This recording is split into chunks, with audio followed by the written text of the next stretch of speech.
Uh, what's most important about this process is understanding that your participation is for you. And I know that we talk about this on every one of these, but if your camera is off and you're muted, that's totally fine. If you are halfway paying attention to me and Netflix, or you're doing the dishes or whatever it might look like, just understand that this mid-year alignment is for you, your business, your actions. That's what's most important. So being able to take the information from this and then build a cohesive plan, whether you are a coaching client, that is something that we're going to be able to bring into our one-on-one sessions. If you are not and you're just visiting, then really making sure that you're taking this and building an actionable item list out of that. So one of the things I just want to go ahead and start with is always a big shout out to Shantae. Everyone, if you can, just for a moment, even in the chat box, if you don't necessarily want to say it yourself, but in the chat box, just that way we can get our fingers working, is to thank Shantae. She has put some really great things together, including this presentation. You can go ahead and scan that QR code, which is a way of being able to download this business planning guide. There's going to be some really great tools that are here. Of course, that's going to be a rehash of some of the things that we have done before. For those of you that have, maybe you built a 135 or a GPS at the beginning of the year, which we're going to go over. It's always great to pull out another one, you reference the one that you've done at the beginning of the year, and just have one for quarter three, quarter four. As well as there are some other tools that are there that can help you, whether you're thinking about implementing the things that we're talking about on this call. How do you make it applicable to you and your weekly and daily activities? So again, Shantae has done all of that already for you using that QR code. All right. So in terms of interaction, this is going to be one of those first ones in asking you, why do goals matter? And I know that that's like, well, but let's actually have this conversation. Like, why do goals matter to you? Why are you here? Why are you taking time out of your Thursday? For some of you, including Brandon, this is fairly early in the morning for being central to the country. So looking at the things that are here is asking the question, why do goals matter to you specifically? Whether you want to come off mute or you want to type them in the chat box, either way, that way we can just be interactive together. I am just one of those folks that thrive on having goals to knock out and something to focus on. And I love the achievement of them once it happens, and the reward after hitting them. So, absolutely. I kind of think the same thing as Shantae was saying, but also to add to it is I have things I want to do with my life and things that I want to do that affects other people. And without having a goal, I may not achieve those. Mm-hmm. Absolutely. Go ahead. Oh, I was going to say why goals matter to me. They hold me accountable and they keep me within my purpose and getting to the things that I'm trying to accomplish in this life.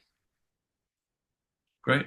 Mary put in the comment section, goals keep her accountable, something to keep her happy and successful, which I think those are two great words. They can also be scary words. How do you know when you're happy? And how do you define success? And now that's not just a question for Mary, that's a question for all of us. So let's start with the first one. How do you know when you're happy? I think from my answer there, I think keeping me happy is almost like a sense of direction, Okay. right? So it's like goals give me a direction to move on to a clearer path instead of just being like, okay, one day from now or 6 months from now, this is where my goal is going to be. So I definitely do think as far as keeping me happy, it's more of a sense of direction feeling. And successful, obviously, like in real estate, it's an others based career. So by helping other people achieve their goal is what makes me feel successful at the end of the day. So Okay, good. Someone else? How do you know when you're happy and how do you define success? For me, with happiness, a person, place, or thing cannot make you happy. You make yourself happy inevitably. So I'm very big on being very self-aware and doing self-checks to ensure that the things that I'm in my life that I'm happy. Is Aaron okay, or all the different things. And so, as far as success, success is in the eye of the beholder. And like the young lady was just saying, when you're able to help other people, I know for myself that's like a medicine for me. So that's true success when others are winning as well, not just Erin by herself. Mm-hmm. Love it. For those of you that are just joining us, we are having a conversation both about how and why goals matter, and then more specifically, Mary put a comment in that was talking about that goals are something that help her keep her accountable, as well as it's something that is to keep her happy and successful. And so we're defining for ourselves. And a lot of things, any of you that have ever been through a class with me before know that I love the etymology of words. I love where words come from, what are the roots, the suffix, the prefix, where were they, what was the original intention for the word, how has the word morphed over time. And I think one of the things that we deal with is we think that happiness is the goal. And so then it means that, well, if I'm not happy, then something is wrong. And so, I think that that's one of the very important aspects when we talk about happiness, or we talk about being happy, is maybe using a different word. Maybe the word that you're looking for is to be at peace. Maybe the word that you're looking for is I want to be intentional. Many of you know that I really love the word intentionality. And I love intentional because the idea is that you are to carry it forward. When you intend to do something, it is to bring something forward to carry it with you. So when I have goals and I have intentions around goals, I am carrying that goal with me in my daily activities, in the conversations that I'm having, in the way that I carry myself. And so when we're thinking about happiness, much like what Brandon put in the comments, he's like, happiness is when my personal, professional, financial, spiritual goals are in alignment and moving in the same direction. You could tell that Brandon has been through one of these before, because we're definitely going to talk about the circles of life, and many of those that he had already mentioned fall into those categories. It's, again, when I am intentional with where I'm at personally, when I'm intentional with where I'm at professionally, I have clearly marked what I want these areas of my life to look like. And for the most part, my activities are in alignment with that. If I look at my calendar, if I look at my week as a whole, and I can see that most of the things that I'm doing are in alignment with those that I have set out for myself, I think that that part is important. The other aspect of this, as we're going through this process, is how many of you set results-oriented goals, meaning, I wanted to be at this number of units sold or this amount of money by this point. How many of you had set goals like that are results-oriented goals? I have. Most of us, right? Yeah. Now, what's the challenge with that? What has 2025 proven in terms of setting some of those results-oriented goals?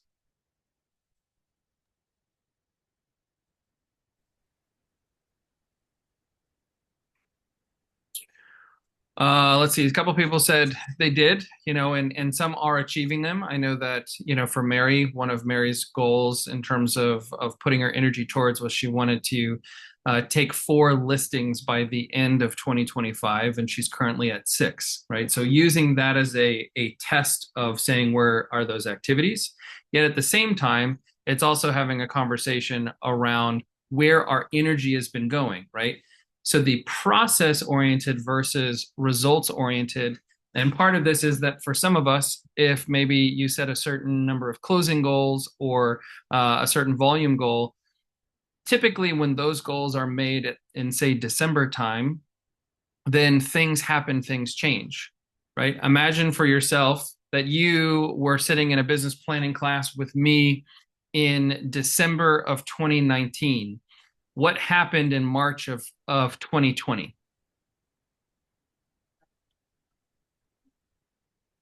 COVID. The world stopped.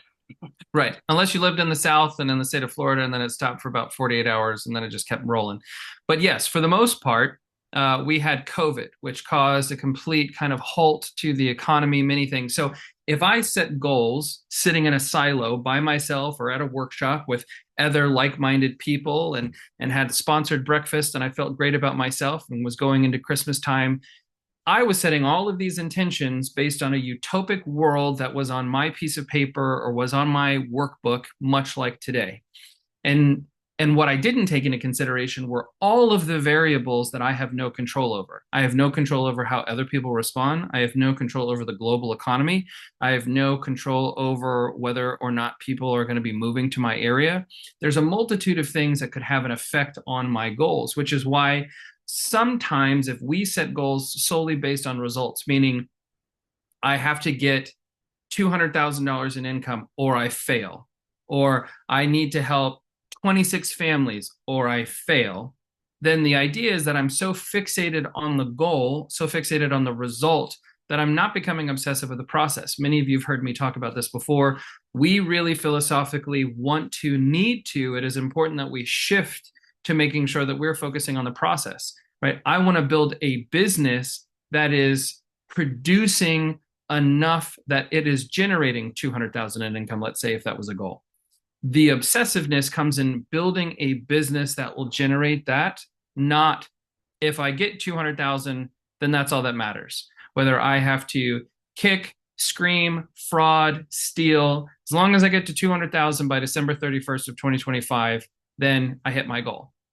Right? That also could be the other thing. I could say maybe, the goal is maybe for my life of intention, and in order to fund that life, maybe that looks like 200,000, as this example is using that number. The question becomes, what are those activities that I can do that are in alignment with my morals and ethics, that are sustainable, that also take into consideration the people and the planet and my purpose that I have for myself in my life?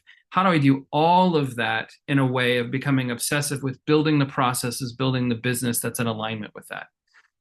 We can both be getting to the same place. We can both be getting to that $200,000 mark, but one's going to be more in alignment with the things that matter to me versus I'm going to cut corners and do anything I possibly can because I'm saying that only the profit is what's important to me, right? It's very much that whole thing that we've heard before of change the way that you look at things. The things you look at change comes from that perspective of, am I carrying an intention into the things that I'm doing or only in the results that I'm getting? And where do I potentially need to pivot? If I've set a goal for a certain kind of business or a certain kind of life that I want to have, right? And I talk about this for myself as I want more of my weeks to be in alignment with the things that I want to be doing. I want to be spending more of my day working with people who fill my cup. I want to be working on things that are in alignment with the goals that I've set for myself. I want to be intentional with my money so that it is helping as a vehicle to get to the things that we want to experience, the places we want to go, the things we want to purchase, all of the, right? Running it through that perspective as we're going through the rest of this mid-year business planning is realizing that if I only set a goal that is so finite based on a certain number of units, a certain number of income, then I'm taking so much time obsessing over the result that I might not be taking enough time to be looking at the business itself. And I think one of the very important aspects of this with many of you that are on this call is I know, without calling any particular person out, is that we are looking at more people on a pipeline list now than ever before. We're having more conversations about more names, even if it hasn't necessarily yielded the financial component of it just yet for the year. We're looking at the activities, we're looking at the process, we're seeing the names that are on the pipeline, and we're able to say, even though it hasn't hit the bank account yet, I know that my processes are doing the right thing. I know that I am actively doing the right activities and that the money will be a byproduct, right? Very different way of looking at things. If all I'm obsessive about is like, I need to check, I need to check, I need to check, that's a very different way of where I'm going to be spending my time, my energy, my effort than how do I build a business that the check is a byproduct. Does that make sense? Preach, Michael, preach. Yeah, absolutely. Yes, absolutely.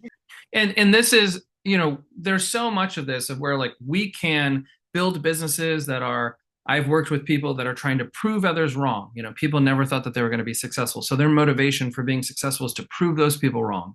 Or, maybe it is to, stick it to someone or whatever it might be. It's like those trivial pursuits will carry you upriver ever so far, but it's probably going to leave you stranded and alone eventually. Right. Right, exactly what Brandon said. He's like, well, once you've proved them wrong, then what? And I've definitely coached someone years past that was a part of our community, and that's exactly what happened. Their first year of coaching, they hit all of their goals, they proved all those people wrong, and then the next year they were in a rut for almost 6 months because the motivation was completely gone. That drive, that thing that mattered to them, was accomplished. And so this is also the challenge when we are doing a thing where we're looking at goals only fixated on a certain number. It's as soon as you might be overachieving, right? Let's say that the goal was much like Mary, right? Her goal was 4 listings for the year. She's already at 6. She's just going to take the rest of the year off. Right now, Mary's not going to do that. But oftentimes when we set goals based on a certain number, and then we've achieved that number, what does the person usually do? They take their foot off the gas, as opposed to saying, right, if I want to be impeccable with today, this is something that we've talked about before about being impeccable with your now. But if I want to be impeccable with today, meaning with my financial situation, with how much sleep I got last night, with whether or not I had an argument with my spouse, partner, significant other this morning, all of those things into consideration, how can I be impeccable with the next 2 hours of my life or with this afternoon or, whatever that might look like? How can I be intentional with today? And if I look at the day and I run it through the prompt of what did I do to attract new business or how was I intentional with my time? And if at the end of the day, I was really proud of the work that I put in, it wasn't perfect, but it was impeccable with all of those factors that were happening. And if I do that today, and if I do that tomorrow, and if I do that for 365 days in a row, how could I not be proud or fulfilled with whatever those results may be, because it was the accumulation or the byproduct of 365 days of intentionality? How could I also not have a sense of peace or having a sense of success or having a sense of happiness if I'm able to carry intentionality into my day? And I'll tell you what, I know that we're only on the first or second slide, but this process of being intentional with your children and with your spouse and with your friends and with your clients and with your time routine and with your morning routine and with it can be exhausting. To have intentionality in every waking moment can be absolutely terrifying and exhausting. Because if you go and you look at the people who are around you, maybe not the people who are directly around you, but take a look at just over this next week, go and look at a lot of the people that are around you, see how many people are on autopilot. And it's not a negative thing. It's not poo-poo, I need to go get new friends. Maybe you do, but that's not my point. When we say that most people are on autopilot, they're going to go through the motions and then they're going to just do the next thing. And then they're going to watch television and then they're going to go to sleep and then they're going to do the same thing over and over and over again. There's nothing wrong with that, but that is very relaxed. That is not carrying any kind of intentionality. And so then where they are or where they're going is just an accumulation of subconscious or unconscious choices over and over and over again. The reason why goals matter is because it's yourself pulling your future towards you on the future that you want. Now, the other aspect of this, which we talk about in some other areas, is high intention, low attachment. Because I have no control over what's going to happen.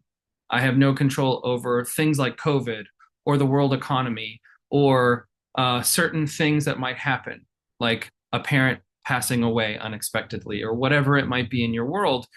Those variations of things are going to happen. So high intentionality is looking at, I'm going to go into the day, I'm going to go into the week, I'm going to go into this task or this time with the highest level of intention to be as excellent as humanly possible. And whatever the results may be, I'm not attached to the results because I realize that I was only able to contribute and control, right, which is a mirage, but I was only able to control the variables that were in my hands. All the other things I cannot, this is also going back to when we set goals. If I talk to some of you and you say to me, like, I want to get my buyer under contract between now and our next call. Okay. Do you have control over that? Or maybe even more so, let's say that you've got a listing and you're like, with your listing, I want to get this listing under contract before I see you next Thursday.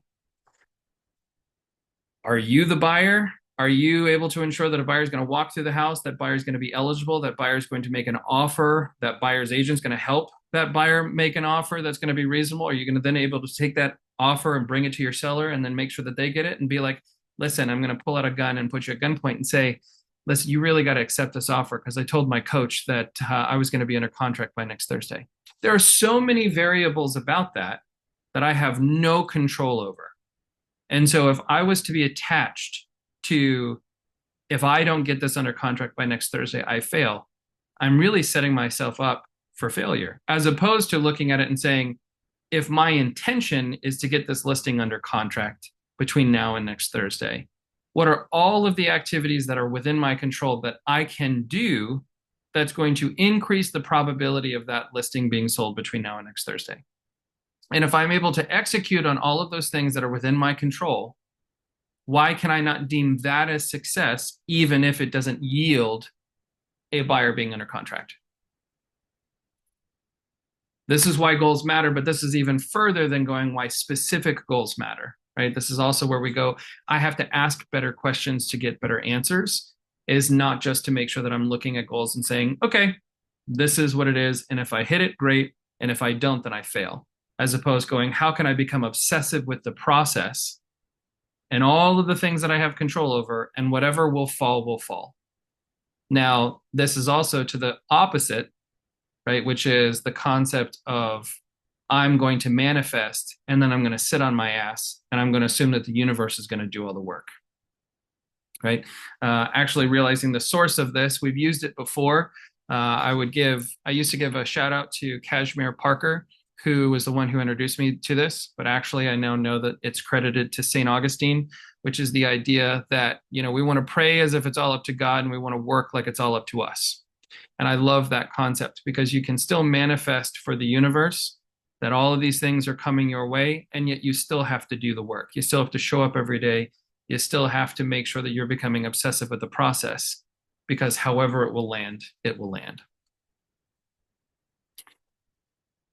Okay, so let's talk about the purpose of business. I think we all understand that the purpose of life is to be good, to do good, to be whole, right? To live with intentionality. And the purpose of business is to fund that life, right? Not just profitability, but it's also to be a vehicle to make sure. So if you've got a vision for yourself, you've got a vision for the way that you want to live, a vision for the way that you want to be remembered, a legacy, whatever that might look like, the purpose of your business is the vehicle to get you there. I think a lot of people get caught up on this, of thinking that the business aspect is where your personality comes in. We all know, especially for those of you that are on here that have been in the real estate business, there are some people of where selling real estate is their personality. You cannot talk to them about anything else. It completely makes or breaks their purpose in life. These are the people who need to be needed, except for that they don't mind not being needed by the people who need them, meaning their family, but they need to be needed by their client. The second that someone calls, they've got to step out and take this call, even though it's 9 o'clock at night. They've got to respond to that contract at 11:10 because they need to be needed by that client, right? We have to understand that the purpose of business is to be that vehicle for us to get to the destination that we're looking towards. But if you take your car to take you to the mall, because that's what you wanted, if anybody still goes to the mall, I don't even know if they still exist. But the idea of if you are going to take your vehicle and take you to the mall, are you then going to take the car into the mall? Of course not, right? So the idea is that the car was to get you to the destination. You don't then walk around with the car. You step out of the car and go do the thing that you wanted to do. A lot of people, their business is the car, but they have started to believe that they are one with the car, right? So we definitely need to make sure that we understand that the purpose of business is to fund the life of intention that you want, which means A, I have to have a clearly defined life of intention. B, I have to know that this is a vehicle that's going to get me there. And as soon as it gets me to what I need, that's when I get out of the car so that I can go and live, right? Many of you might have heard at the beginning of this call that Brandon Beston's birthday was last Friday. Again, happy belated, even though I said it on the day, but we're just going to say happy birthday again to Brandon. One of the things that was important to Brandon was the fact that Beyonce was doing a concert. If you don't know, Brandon really loves Beyonce. Is he wanted to go and see her perform. She was performing on his birthday, right? One of the purposes of business is so that Brandon can go and attend live concerts of people that he loves in a different city, whatever that might look like. Yeah, I apologize. I misspoke. Beyonce threw him a birthday in Atlanta, which is why he had to fly to Atlanta from Colorado. But the idea is that the purpose of business for him is that he's able to do that. Not only that, the purpose of the type of business that he's doing is important to him, that he is able to go, right? If he was working a job that he'd have to ask for permission off or get coverage or whatever, that's part of the reason why he owns his own business and why he does what he does, so that he can make his schedule flexible and also that he can make the income to do some of the things that he wants to do. Right? That's just one example. But this is where, again, I think a lot of people get caught up. I know people in our world that make more than $600,000 a year, that outside of the day-to-day living, that might be a little bit of a nicer car and a nicer house, and they can eat a nicer dinner more often, but they're never going on vacation. They're never buying the second home. They're never having the experiences that they say that they want to do, because there's so much business happening that they have to be needed, that they cannot detach themselves from the actual vehicle that is business. Now, I'm not knocking on anybody. If that's what you want to do and you want to become obsessive with your business, you're more than welcome to do that.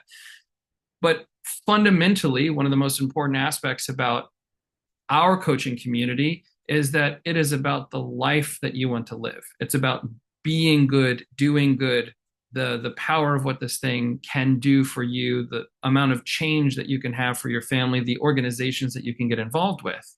And so I do want to pause for a moment, and I would love, from a feel-good perspective, what has your business allowed you to do so far this year that has been either a bucket list item, something that you've always wanted to do, a way of being able to have a certain kind of life, maybe some nonprofit organizations that you've been able to get involved with or change? Like, let's just get a feel good for a moment in terms of what positive impacts has your business allowed you to do for yourself and for your family. Let's see, Lainey has raised her hand, so go ahead and come off mute. What has it done for you? So it allowed me to complete a renovation on our house that we have been talking about for 4 years. And it's also allowed me to book a vacation, a luxury vacation that I have never had in my life, to go on with my husband. Yes, So I'm very excited for that. I'm really excited. So that's what's happened. Wonderful. Thank you, Lainey. Let's see. Shantae said she saw Denzel. Yes, one of the things that I love, many of you may or may not know this, but Shantae and I have been doing this together now for 4 years. It actually will be, Happy anniversary. Happy anniversary. Yes. It's 4 years for you this month, right? Yes. Yeah. So 4 years this month for Shantae. And watching her business grow and doing exactly what it is that she wanted to do for herself financially. One of the things that I've loved seeing is that the last couple of years, she's gone on a cruise. Every year, she's been able to do things with her mom. One of the things is that they were able to go to New York and go see Denzel in Othello, which has been one of those kind of bucket list items, which I think is great. But you go on a cruise every year now with your mom and your sisters, and I just love that that's something that, thinking that you would be able to do that where you were previously working as a W-2 and being able to take that time off, it's like, probably not. Well, I have a great coach. Thank you, Michael. There is that. Yeah, let's make sure that we're hitting on that. And actually, one of the major milestones is happening this year for you. For me. Pretty damn close. Yep. From a Oh, financial my perspective. 40th birthday is coming up, so I have things to do to prepare a big celebration. It isn't until next year. Mhm. And so for me, I'll be working on pulling something wonderful together for that. And, my plan is always to be in a particular place by my 40th birthday financially. And so that's why I am here, so that I can get on track and stay on track because time is running out. Absolutely. Mary said that her business has allowed her to pay off her car. She's got a cruise trip that they were able to do in May, and that she's got another trip that's planned in September. Brandon said that his business has allowed him to see Beyonce 6 times. Yes, I'm very familiar with that. He was single-handedly paid for at least one of her backup dancers, purchased a cabin home and an investment vacation home in Provincetown. He also serves his LGBTQ plus community, and that's one of the things that I really love about your business, Brandon, is that he's been able to build a business that's successful, that allows him to serve the community, both from a board of director perspective, as well as from a philanthropic perspective, and being authentic to himself, not having to compromise or work with people that he doesn't want to work with, and still have a very successful business. Let's see. Amy says that she's got the Windstar Cruise with Jamie and Disney Cruise with the kids for Christmas. And she was able to get her dream car, which I know that was something that I got to see last month or 2 months ago, which is great. And then Erin has been able to provide 200 backpacks and school supplies for her community. I've known Erin for many years, and I know that one of the things that's very important for you is not only building generational wealth for you and your family, rewriting a family tree in terms of looking at it from a generational perspective, but more importantly, being able to support the community that has supported you and supported your mother and many others. So congratulations on being able to do that. This is the purpose of business, right? These businesses are sandcastles. They are all going to be washed away 100 years from now. And I think that a lot of us get caught up in thinking that it's bigger than that. I don't even care how big your business is. If you look at the Fortune 500, or if you look at the S&P 500, the number of businesses that were a part of the S&P 500, so 500 of the most profitable businesses from a stock perspective, even just 50 years ago, there's less than 30 of those businesses that still exist. So understanding that the business itself, this thing that you're building, you're obsessive about what should my logo look like and all these things, realize that it's made of sand. And after you die and I die and we are all gone from here, that it's also going to be gone. So let's not get caught up in the seriousness of the business as much as remembering that the purpose of business is to be able to fund your life of intention. So let's talk about that. The 7 circles. So I actually believe in 8 circles. We need to update this because we've added one more, but it still matters. So I want you to think about the 7 circles. If you have a piece of paper, great. You don't necessarily need to draw the 7 circles, but you're going to look at, essentially, there are buckets of life, right? And I want you to kind of take that visual of, I've got the long stick over my shoulders and I've got 3 buckets over here and I've got 4 buckets over here, right? And I've got to balance them all. And sometimes they're extremely heavy and sometimes they're overflowing. Sometimes they're empty, but they need to be counterbalanced by other things. That's what we look at our life. And so these topics, or what they would be categorized as, is there is your spiritual self, there's your physical health, there's your personal growth, there's your job and career, there's your finances, there's going to be your key relationships, and then there's going to be recreation, right? So I'm going to go through those again.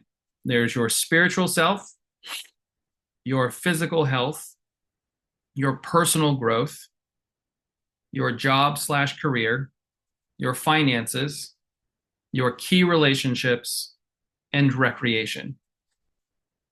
Starting spiritual self, right? So spiritual self, whether you are religious or not, I also consider your spiritual self to be, are you pouring back into your own cup? Right? You can't pour from an empty cup. So what are you doing for yourself to make sure that might look like a daily devotional? That might look like being grounded and doing meditation. That might look like having time to journal or read or just restore yourself. And that kind of feeds over into the recreation, which we'll get into again with the etymology of words. But if we look at your spiritual self, do you have intentions around your spiritual self? So on a scale of 1 to 10, 10 being it's absolutely everything that I want, and a 1 being like, I don't even know that that thing exists in my life right now. Go ahead and put on a scale of 1 to 10 what you would rate your spiritual self / pouring into your own cup.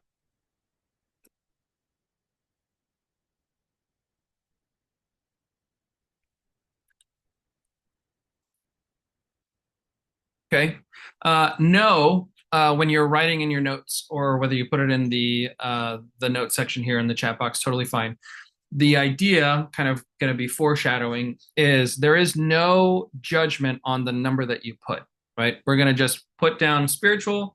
We're going to put down the 3 or the 9 or whatever the number is. And then we're going to keep through this exercise. Once we have the numbers next to them, that's why you want to keep track of what you said here. We're going to go back and look at them, which is why I'm talking about a piece of paper. All right, so physical health. Physical health is obviously what are you doing to care for your body? And caring for our body happens in twofold. Fold number 1 is, of course, the physical body. Am I keeping my body limber, right? You are as young as your back. Am I keeping my body fit? Am I exercising? Am I keeping myself active? Am I getting blood flowing? What am I doing to make sure that this body is in its best place? Second of that would be nutrition, right? Am I eating the right things? Am I putting good fuel into my body so that it can perform peak? Or have I been trashing it with excessive alcohol or eating junk food or just moving away maybe because it's like it's been convenient? So I've been eating lots of pizza and Chinese and whatever that we can just grab fast casual. So on a scale of 1 to 10, 10 being I'm being absolutely intentional. This does not mean like, I have the body of Adonis and I have a 4% body fat. And again, if I don't have 4% body fat, then I'm a failure at life, right? It is, am I being intentional with my body through health and nutrition? That would be a 10. 1 would be, what is that, right? What would you scale or what would you score yourself in terms of physical health?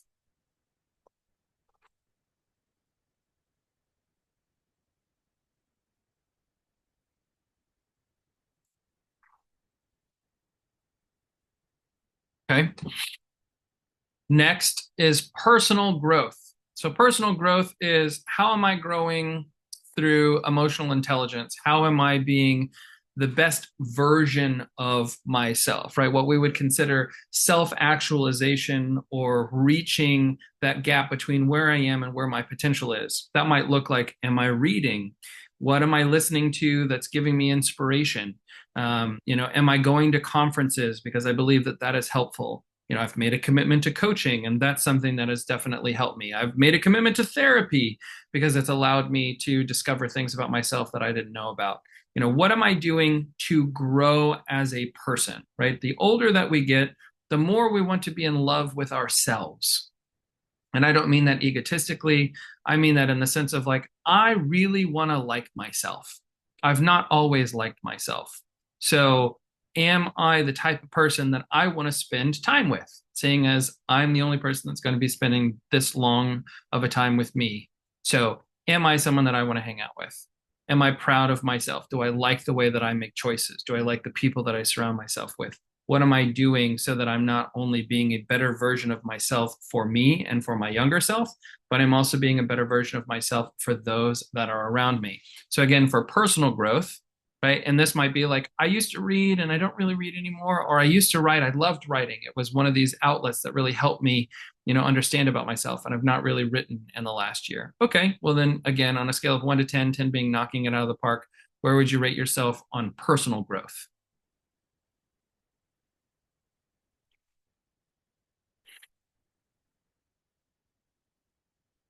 All right. Next is job / career.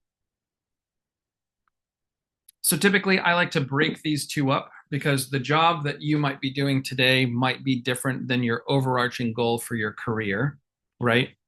And more so from the perspective of if you are a solopreneur right now, you're wearing everybody's hats, right? So like you are your transaction coordinator and you are your marketing person and you are your showing assistant and you are your listing agent and you might be and you are your bookkeeper. You might be all of these things, right? And so in terms of job, we can get really specific about that, right? But more importantly, the idea from a job perspective is I would ask the question, it's very simple. Would you hire you, right? Based on the way that you are performing your job, would you hire you? And if you're like, absolutely, this person shows up, they are an A-star employee, I would give them a promotion all the time. That would be a 10. And if you're like, probably not, then that would be a 1. So on a scale of 1 to 10, where would you rate yourself in terms of how you were showing up and being intentional about growing in the job that you have at the moment?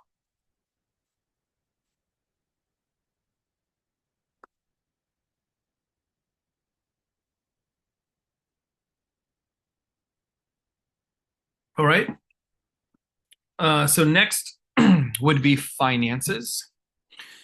Wah, wah. This is normally the one that kind of freaks people out. So we are not saying like, where am I today versus where I want to be, where my financial freedom number is $8 million and I'd never have to see any of you ever again, right? That's not what we're talking about.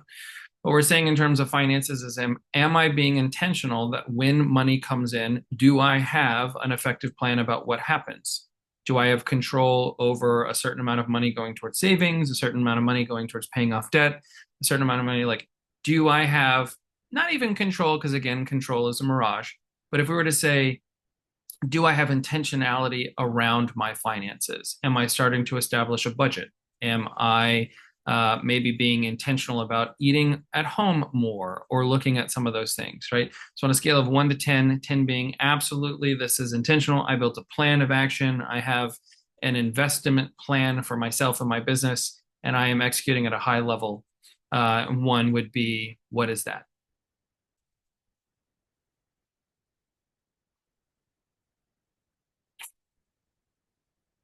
Okay. Again, no judgment. No, it doesn't matter where you are. The numbers are completely relative to the day, right? We can do this exact same process 3 weeks from now, and your numbers would be different because it's objective. It's the way that how you feel in the moment. It's where you're putting your energy to, all of those things, right? And so, that's fine, right? I got a couple things like need to work on this. Okay, observation. Quite messy with mine, observation, right? The concept of this process is now that I have awareness, what am I doing with new awareness, right? Like if I'm in the middle of eating a donut and I say to myself, I really should stop eating this stuff, but then I continue to tear through donuts. What was the point of being intentional or knowledgeable about that information, right? Really need to start eating healthier. We'll start on Monday. Why Monday? Lunch is right around the corner. Maybe make a healthy choice for lunch, right? Like this is what we talk about of like, if I have intentionality. Now, the other part of this is like, I might be in a shitty situation financially. There's nothing I can do about that. I've got nothing on the books. I've got, I've got a ton of listings. I've got things that are in the works, but like, I'm not going to receive a commission check for the next 14 days. Okay, well, I could suffer for the next 14 days and beat up on myself that I don't have that, or I can have a level of awareness of like, that is what it is. Am I able to reduce spending between now and the next 14 days? Am I able to be creative and pinch a penny in certain ways over the course of the next 14 days? When that check comes in, what am I going to do intentionally with that money to either try to write the course or pay off certain debts, or also realizing that maybe that check is already accounted for. Every last penny of it is already going to be used up. Okay, again, I could suffer through that, or I can go, I am grateful that that check's coming up and it's paying all those things off. Now, what am I doing to build that pipeline so that with the checks that are going to be coming in the month of August, I can be intentional with that money, right? There's no purpose in just kind of the self-flagellation of a 16th century Jesuit, right? Like there's no point in that. You don't have to be a part of the Da Vinci Code or to be a part of the Vatican in order to have fun. You can just actually say, I want to be intentional and this newfound awareness. What is the next best choice that I can make in this moment? How can I be impeccable with my now? I'm already in this mess. There's nothing about that that's going to change. How can I be intentional moving forward? Right. Next on this would be key relationships. So key relationships, spouse, partner, significant other, could be your friends group, could be your brother and sister, could be your mom, right? Whatever it might look like. The idea of key relationships is also not, well, I really should call my grandfather. That's not what we're talking about. What we're saying is that if you tell me that your friend group is one of the most important things that you cherish, and yet you've neglected your friend group for whatever reason, then what are we doing, right? Use that level of intentionality, use that level of awareness, and then make a conscious decision.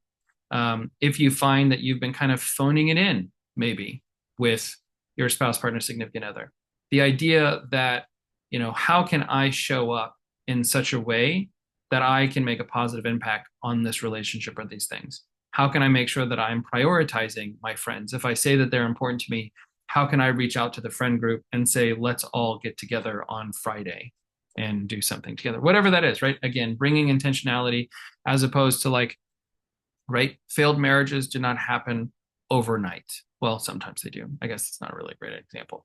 But friendships, right? Friends drift apart. Not necessarily a bad thing, right? Certain things happen, life happens.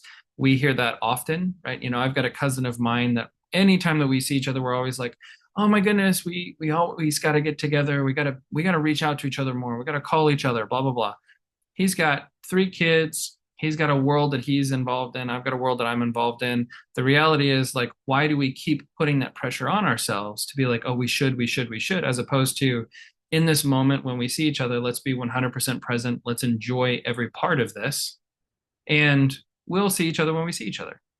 That would be a level of intentionality. Doesn't mean I have to force it to be something different. I also then don't need to hold myself to this unexpected or unrealistic standard. That is, we're going to get together. And then when we don't get together, we're now beating up on each other because we're like, well, we never do what we said we're going to do. Right? A level of intentionality. So on a scale of 1 to 10, 10 being knocking it out of the park, where would you score your personal relationships with those key relationships in your world?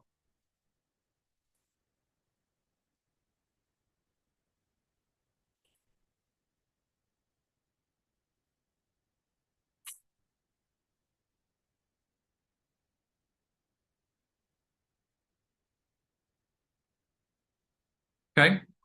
And then the last one is recreation.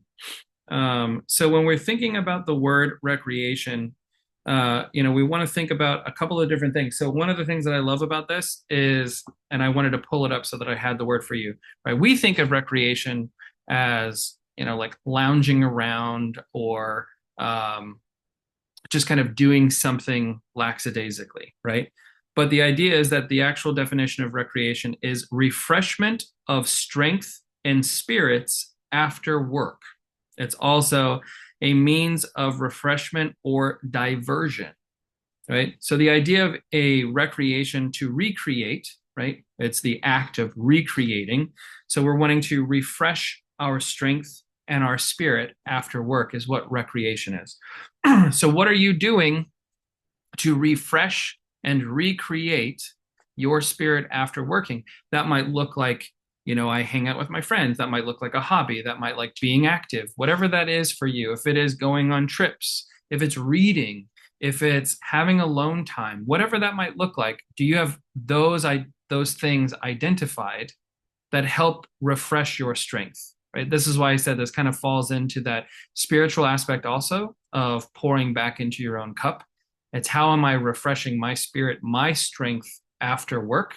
Do I have those things identified? And then what am I doing for them? Many of you know that I use this example often of things being good for nothing, right? I love this concept that Zazen meditation, which is a style of Japanese Buddhism, Zazen, and Zazen meditation is literally good for nothing. Well, in our Western society, when we say that something is good for nothing or no good, we mean it's a waste of time. You should throw it away. We can't make any profit off of it. It's not productive. If it's not good for anything, then just go ahead and get rid of it. But the concept of something being good for nothing mean that it serves no other purpose than just being in that moment. And so, especially for people who maybe you are in a relationship with someone who is a W-2, that person is used to all day Saturday, all day Sunday being off, right? A weekend being a full, uninterrupted Saturday, Sunday, Friday evening through Sunday evening, right? Or Monday morning. But the idea is that, especially for you as business owners, grabbing 20 minutes here, an hour there, finishing the day early at 3 o'clock and going and enjoying the sunset on the beach, whatever that might look like for you, the idea that you're able to grab 20 minutes and go stare at wallpaper or go enjoy outside because the weather is so great, unless you're in Florida right now. But the idea of you being able to just go and sit and listen to the birds and enjoy the weather, those types of things, that is a form of recreation. So if it's been a while since you've done that, because the concept is, and I know this, there's a lot of you that are on here, you feel guilty when you aren't doing anything. Oh, let me go fold the clothes. Let me go do the dishes. Let me go vacuum the floor. Let me go clean this thing up. Let me go research this. Let me go lead gen, whatever it might be. You're allowed to have recreation because the purpose of business is to fund your life of intention. So you don't get brownie points just by time blocking every microsecond of the day to the point where you have time blocked all of the joy out of life, right? So looking at these areas, our spiritual self, our physical health, our personal growth, our job/career, our finances, our key relationships, and our recreation. Looking at the areas that you put your numbers next to each one of them, I want you to go ahead and look at the 3 that you scored the lowest. And I want you to type in the chat section, what were the 3 that you scored the lowest?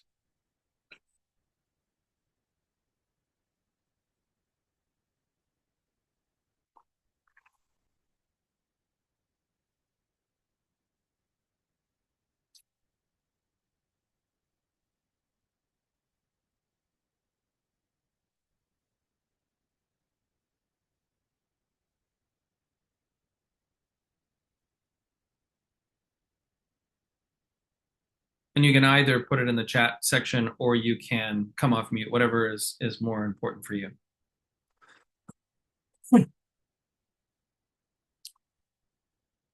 Whatever your answers are, what I have experienced by going through this exercise for many, many years with other workshop goers is it's usually the areas that you score the lowest are just the ones that have the least of your attention at the moment, right? I'm so caught up in my business and my personal life that my physical health has gone to the wayside. Or I'm not exactly where I want to be in terms of business. We got a lot of things in the work, but not a whole lot of checks coming in. So I'm kind of avoiding the finances because I just don't want to either keep looking at the number 0 or whatever. So I have creative avoidance that I'm not really dealing with it. From a spiritual perspective, it could just be, much like me, going through this process. If you had asked me what were my spiritual goals for 2016, I would have laughed at you because who sets spiritual goals? But if I rephrase it as where do I want to bring intentionality into the spiritual aspect of my life?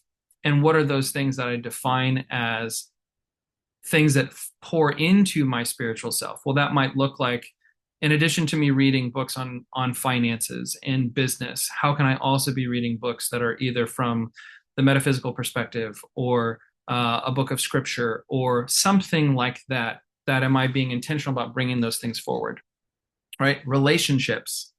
I am not the worst. That's being a little too giving for me. But the idea of like, I am probably one of those people that if you are directly in front of me, much like what I was talking about with my cousin, is that I am 100% here.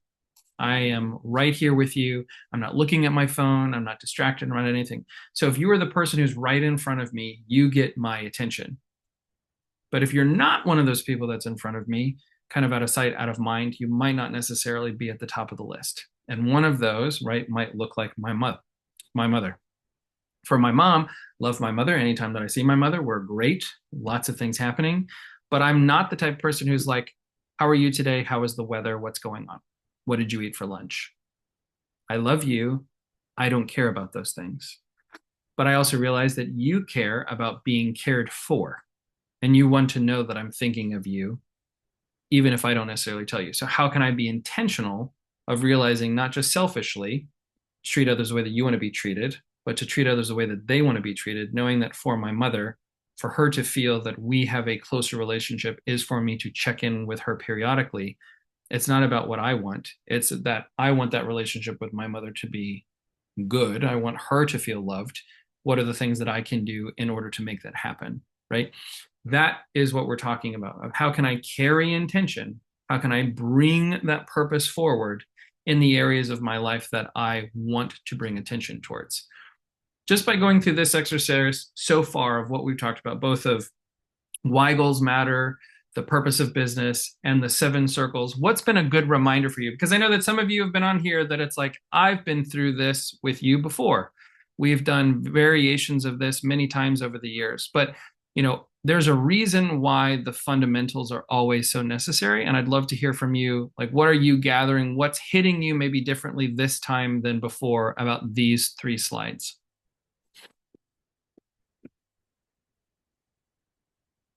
And that's too long to type in the chat box, so please just come off mute for me.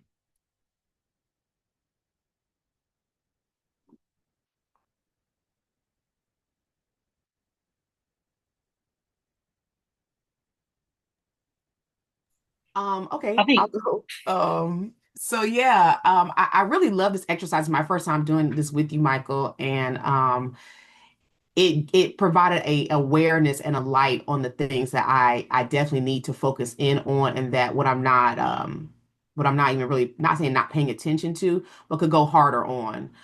Especially if I wanted these things and wanted to create the life by design that I want for myself and for my family. So no, I really appreciated it. It just created another level of awareness that I maybe fully didn't have. So I'm grateful.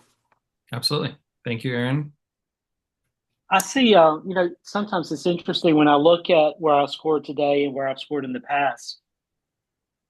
In some parts where I see myself improving, I don't know if improving is the right word, but where I've scored higher, some other areas of my life may have scored lower. So it's more about finding the balance. Um, so where keeping the scores high throughout the time.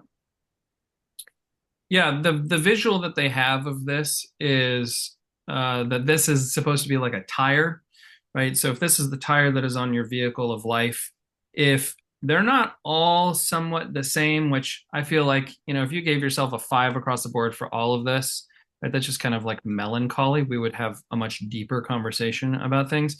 But the idea is that if you are, say within 2 points of one another, so I'm scoring myself between a 7 and a 9 and all of these things, right? I might have some bubbles in the tire, but it's not necessarily going to be like a real rough ride. But if I'm scoring myself 7, 8 on most of these areas, and then 2 and 3 of them are in that, like I'm scoring myself either a 1 or a 2 or a 3, I'm going to feel a pretty big jolt every time that revolution happens in my wheel, right? So that's kind of the visual that some people use with this exercise, is we kind of want a sense of evenness on the wheel itself so that life is a little bit on the smoother side. Again, I push back on that almost because there can be a numbness or a disassociation that we want to make sure that we're not just like F it all, right? But we want to be really intentional about this because there are going to be really high highs of life and there are going to be really low lows. All of you that have been on here and have been with me for years know that. And especially for me, most recently, it's probably the thing that is most fresh for me, right? Losing my father just a couple of months ago is like you still have these moments of where if I was to say with scoring that I'd score myself the same as I've always been, well, I need to check my emotions a little bit because I might be even keel. I think that that's one of the things that I like about myself. And I think that some of you like about me too, is the fact that I'm pretty even keeled, that no matter when shit hits the fan, I'm kind of the one that you want to have in your corner of being constant and figure things out.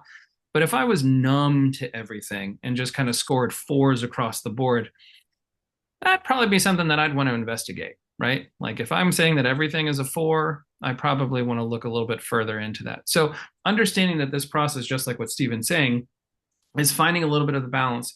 And just as I've mentioned before, usually the areas that you score the lowest are the areas that you've either created creative avoidance, or you've just been so focused on one area, kind of like a pendulum swing, that we're trying to be somewhat in that middle as opposed to all the way to the high highs and to the low lows. Lainey, you've raised your hand, so go ahead and come off mute. So this is the first time I've done this exercise. I have not been with you that long, but I actually love this. The spiritual was the lowest pouring into my cup because I'm so busy pouring into everybody else's. And then when I do pour into my cup, I end up spending money, which finances was my next lowest. And then I realized that pouring into my cup with buying something, it doesn't do it. So I have to stay away from the car dealerships in order to fill my cup. So it's just, I keep getting these weird Find something a little less expensive. I'm just kidding. No, exactly. So I'm just, like I'm excited to go on this vacation and it's deserved, but I don't feel like I'm deserving. And and it all ties into this whole spiritual thing that's very, very low on my growth point at the moment. Sure. So. And feeling those things, which is part of the reason why like journaling or other things can be really helpful, is because sometimes we either avoid those conversations or we just don't have those conversations at all. I've talked about it, and especially in our world of real estate and life and entrepreneurship and everything else, what you'll find is that there are going to be some people around you who are constantly moving. From the moment that they wake up until the time that they go to bed, they're just on the whole time because it's fun to be distracted. So they're going to be distracted in the morning and they got to check their emails and they got to get involved and they got to do all the things for social media. And then they've got to go in and work with clients. And then they're going to go into the evening and then they're going to drink or they're going to use some other distraction, whether it's alcohol or not, to get to a point where they just pass out. Right. And that whole day that I just described was a really wonderful and creative way of not actually listening to the voice inside their head. And a lot of people do not sit with themselves to hear the conversation that they're having with themselves. So, Lainey, you making an observation, which I think is a very important one, of saying like, there's some voice inside of me that is saying that I am not deserving of this.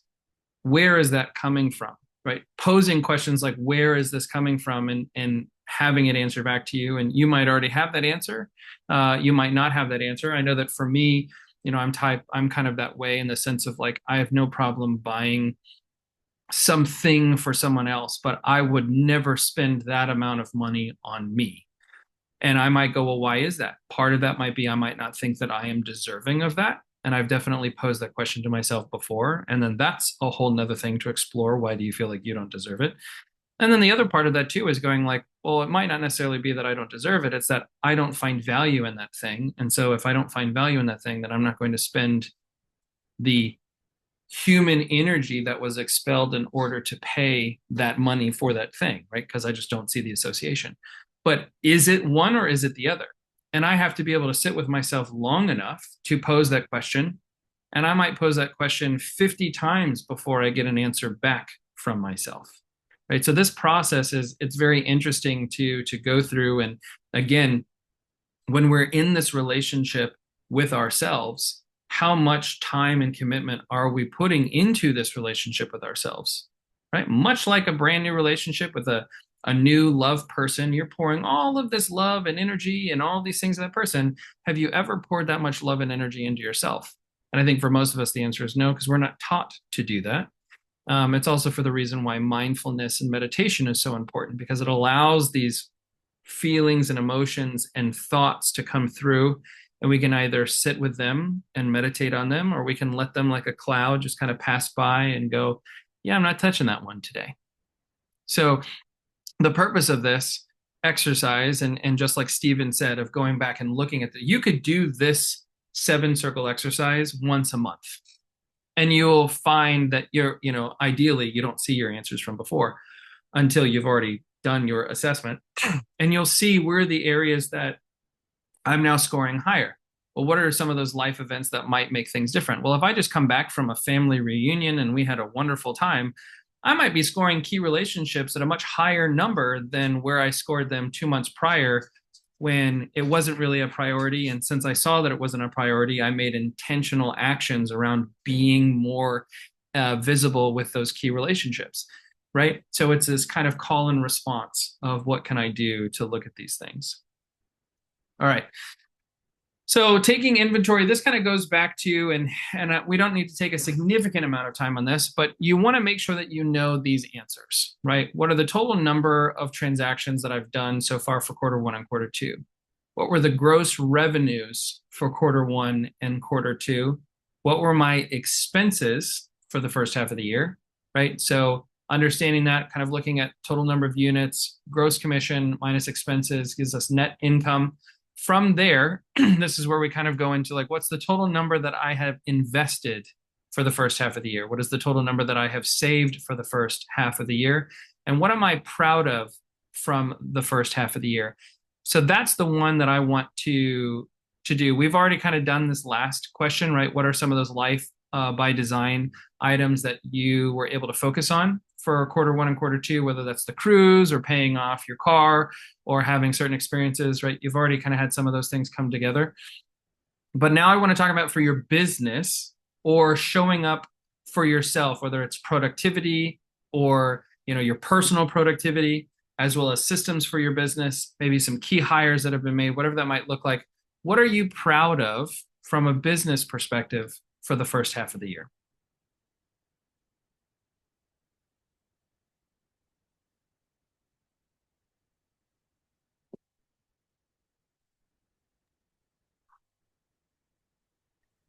This year, I feel like this is for the first time I've done a really focus on tracking my goals and tracking results. Mm-hmm. And I'm proud that for I've met my goals financially and in the real estate for the first half of the year. So. Mm-hmm.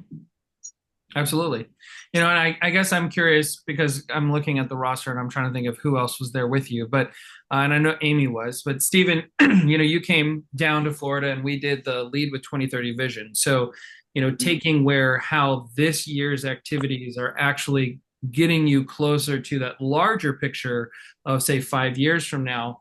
What is, by being on track for the first half of the year, what is this doing that's in correlation to some of those larger goals that you have, say, 3 years or 5 years from now?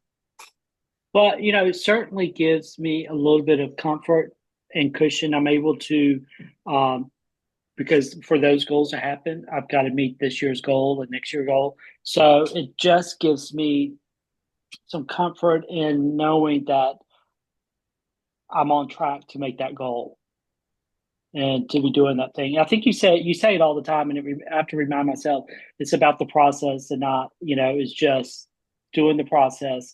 And I think this year, some of the things we've been working on, having my 411 on the wall, really going back to just following the process and trusting it. Mm-hmm. Absolutely. And for those of you all that are not necessarily boat people or water people, one of the big things for Stephen that was a goal was for him to buy the boat that he wanted, which they were able to do last year ahead of schedule. And they're looking to do something which is called the loop, the big loop. So if you're not familiar with that, that's where you basically go all the way up. Are you going the river first, or are you going the coast first? We'll go the coast. We'll start in March, go up the intercoastal through, and go through New York, the Great Lakes, down the Mississippi River into the Gulf of Mexico, and then around Key West and back up.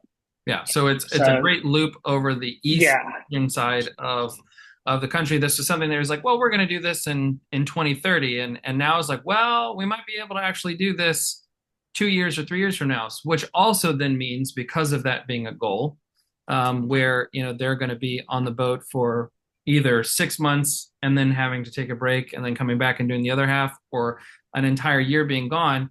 How does his business have to be different? What kind of staff support does he need to have? What systems are in place, right? This whole process for us is we're able to make completely different decisions because that is the vision of what a life of intention looks like for him. Very different than like, I'm just going to keep building, building, building, building to where it's this thing that I can't walk away from, let alone be on a boat for a significant amount of time, right? So this part of the reason why, again, where goals matter, less to do with the results, but saying, if I build a business that has systems, that has leverage, that has a consistent communication with my database, it's not going to matter to them if I am physically not in town for 6 weeks at a time or months at a time. If they visibly on social media and in their mailbox and in their email and all these different things, if they consistently hear from me as if I've never left, right, I'm able to build those things with anticipation on the front end, right? So looking at that, I think is great. Let's see some of the other things that you had mentioned of being proud of for the first half of the year. Mary said her resilience, the fact that she's willing to learn new things to generate business, and it's been keeping herself accountable. With that, she has closed the same number of units so far this year than what she did in the entirety of 2024. So that is a huge win for you, Mary. Congratulations. Brandon said attracting the clients from his community, being the LGBTQ plus advocates, real estate advocate, right? So he is the advocate's advocate is something that we've definitely been working on. Those people who are focused on social change and doing things within his local community, has also been very intentional about, the organizations that he partners with, the boards that he serves on. What are the social calendar events that he makes a priority? What are the things that he is a sponsor for? All of those things, right? When we can run his business through a filter, that is to say, I want to be the broker of choice for the LGBTQ plus advocates. Now we go, what is every single activity that we can be intentional about and focus on so that his business is in alignment? And it's been one of the greatest things to watch with Brandon is the fact that, again, he's able to leave those breadcrumbs consistently so that the people that he wants to do business with are right there with him. So congratulations on that, Brandon. Erin said getting back into real estate, pushing herself to make new relationships as well as nurture old ones, as well as growing her tax prep business. Yes. And again, that overarching umbrella for Erin that I know is so important for her is being able to help her community build generational wealth, whether that's through real estate or by also minimizing their tax obligations and doing things correctly. What can she do and be of service to her community based on these two areas that she can help them in, right? And so that overarching umbrella being helping people build wealth, whether it's through these two things, now becomes the mystery that is, how do I effectively communicate that so that when people are thinking about needing real estate services or tax preparation services, that they're thinking of Erin, right? And then for Shantae says, growing with her assistant over the last year has been great. One of the things that Shantae has needed as leverage is her own leverage, right? To be able to service her clients at a high level, as well as to be able to grow her own business so that it goes beyond just her. So she can go on a cruise and not feel like she's got to jump and do all these kind of newsletters while at sea, right? She's been able to learn a lot.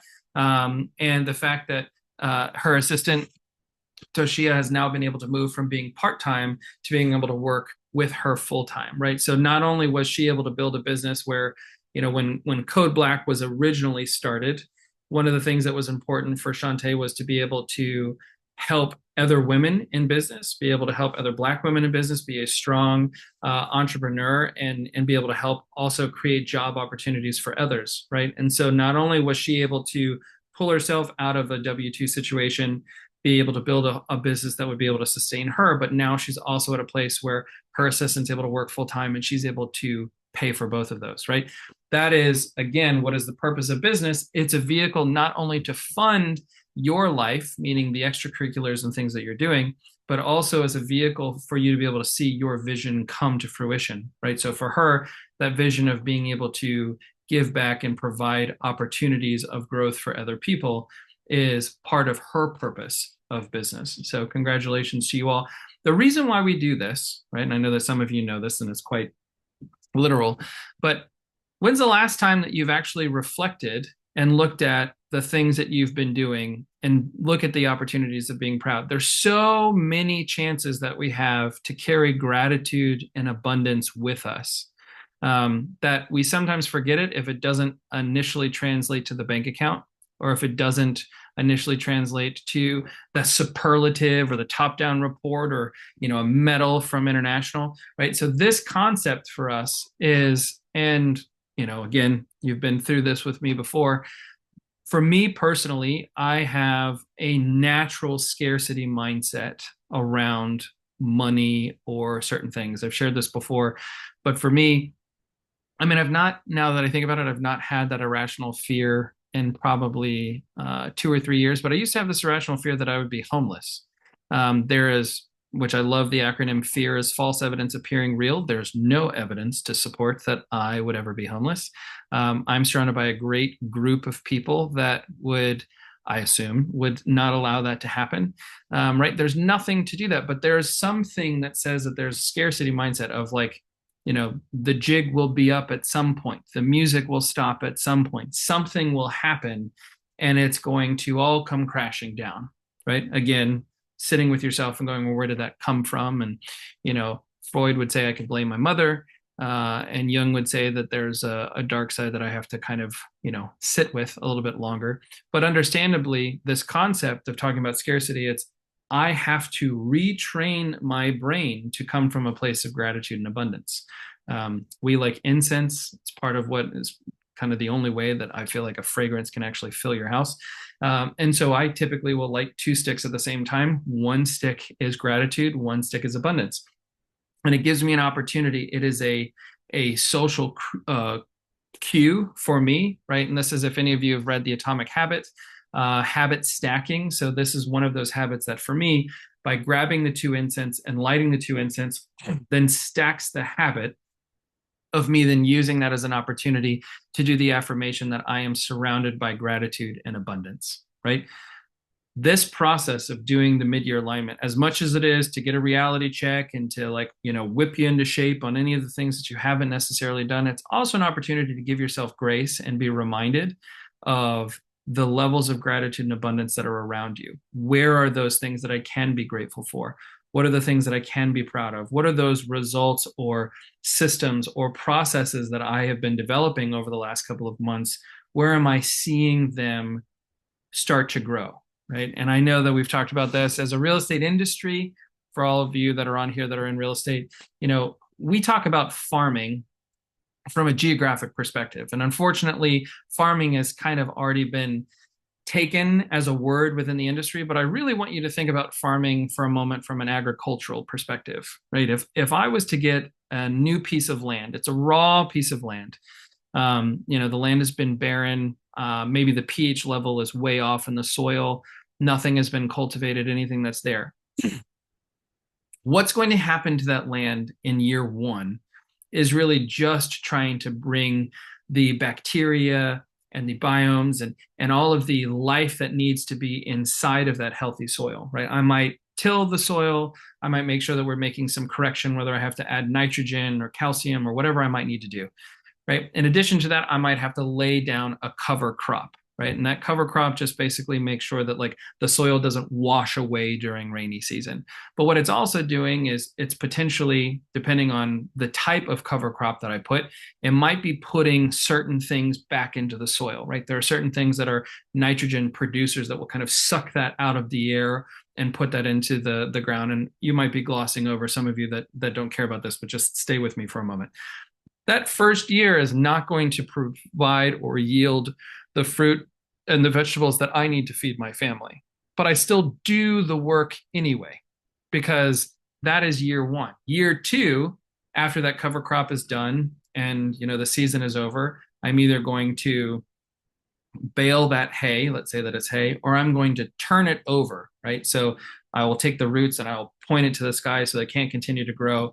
And then the actual cover crop itself will die and it will become food for the soil again. So that's all going to happen. Year two is when I start planting my seeds. Now, if I plant, let's say, an orange tree, or if any of you have ever tried to do home gardening at all, maybe you've tried to have your own tomatoes on the vine. your first year of like tomatoes on the vine in a pot, you're going to get like 6 tomatoes, right? You're going to be able to like make a really great salad one day for one meal. But you're going to be like a pig in shit because look, I did that. I put the seed in the pot and I watered it and I watched it grow and I helped that tomato make it all the way to the point of where I'm able to actually use it and eat it.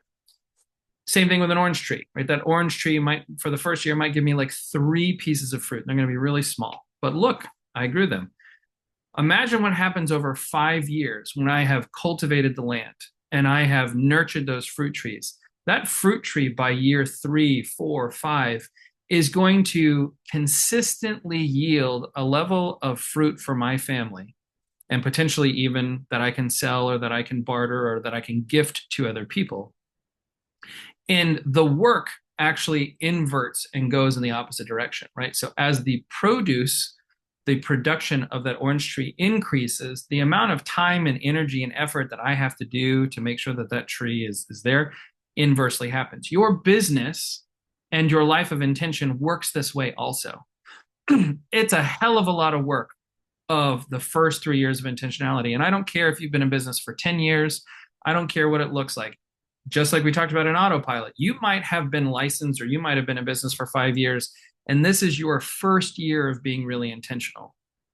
I'm talking about the next 5 years, right? Because maybe you've owned the land, but you've definitely not been intentional about growing a garden that's going to feed and support you and your family. Looking at a business like Stevens, right? And the reason why I'm saying this is because some of you might be on this call and you're like, well, I'm not having these results and, I'm woot woot for them, but, I'm feeling a certain kind of way. Stephen and I have been working at this for 400 years. But in terms of the real intentionality for him, it's watching these fruit trees blossom in these areas, which is not to negate from those that have really done the work over the last couple of years. And maybe this first half of the year has not yielded a ton of fruit. Guess what? Sometimes that happens. Sometimes there's a drought. Sometimes there's too much rain that the seed doesn't stick. Sometimes there is too much sun, or there is a migration of a type of bird that comes in and kills your plant. You don't stop farming just because there was one year that it doesn't work out well, or the first half of the year doesn't work out well. You're doing the work. And I think that the farmer is such a symbolic image that we need to have, and we're so far removed. We don't even need to get into that politically, but we're so far removed from the concept of the farmer that person works with the seasons. You're expected to do the exact same thing every single day without deviation and produce month over month over month the exact same amount, because that mirrors more of a machine than any aspect of nature. But when we're thinking about the farmer who has to and is completely reliant on the seasonality of things, going back to that high intention, low attachment, there's no one that has more high attention than the farmer, that has to have low attachment of realizing, like, I have done everything that I possibly can. And if there's a drought, or if there's a storm, or if there is something that comes through, a disease that I have no control over, I have to have low attachment, because all of those variables are things that I don't have control over. But the purpose of this, of what this long rant is for you, hopefully, is the realization that you are cultivating and nurturing something where you are going to put in blood, sweat, and tears, and not necessarily have a guarantee in terms of what the fruits of your labor are going to look like. You still do it anyway. And so we have to stop and reflect from time to time in order to be able to be proud of a hard day's work, even if that's not the same day that we get to harvest what we've been doing. Does that make sense? Okay. You have this breakdown in your workbook from Shantae. So if you don't know these numbers, I would highly recommend that you do. That way you can just kind of get an understanding of where your expenses are. Most of you don't really look at your expenses until it's tax season, which also means that it's too late. You might have some expenses that are on there that are auto renewing that you're not even using, right? That $30 a month or that $50 a month, that $50 a month is $600 for the year, right? That's a plane ticket.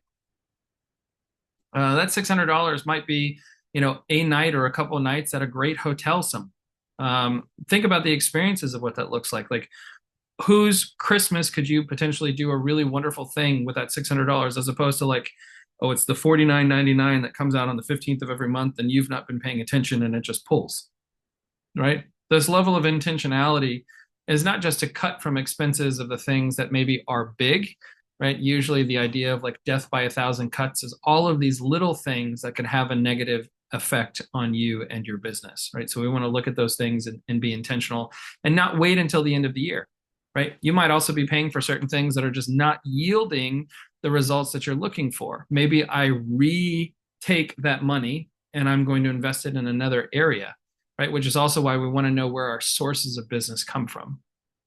And that is our next idea, right? So looking at these and understanding if you can look at the pieces of business that you've had so far this year, where do they come from? Do they come from your sphere or sphere referral? Are they agent to agent referral? Are they coming from your farm? Are they coming from social media? Do you know where your business comes from? And do you know where your three main sources of business are? If you do, go ahead and put them in the chat section, or at the very least, just say yes.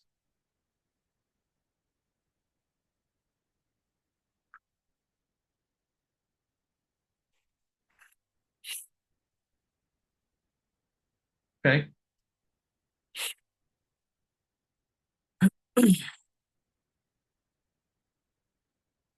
What we typically find is that even though we talk about three sources of business, and the purpose of this is the concept of, if I have a bar stool and it only has one leg, I can sit on the bar stool, but my 2 feet have to be planted on the ground, right? If a bar stool has two legs, I need to have at least one of my legs on the ground. I can still sit on it, but I need to have at least one of my legs on the ground. If a bar stool has three legs, then I'm able to sit on the bar stool and I don't need to have any of my legs or my body to overcompensate for what the bar stool cannot do. Our business is the exact same way. If your business only comes from one area and that area dries up, or again, much like our farming idea, right? We have greening happen for our oranges. And so all of the oranges have to be thrown away. Well, I should have another two kind of cash crops that are going to help me provide for my family. Because if I was only planning on a monocrop, right, one crop such as like oranges, and it killed my entire crop, then I'm screwed for the year with no money, right? Cattle farmer. I'm a cattle rancher. I've got cows.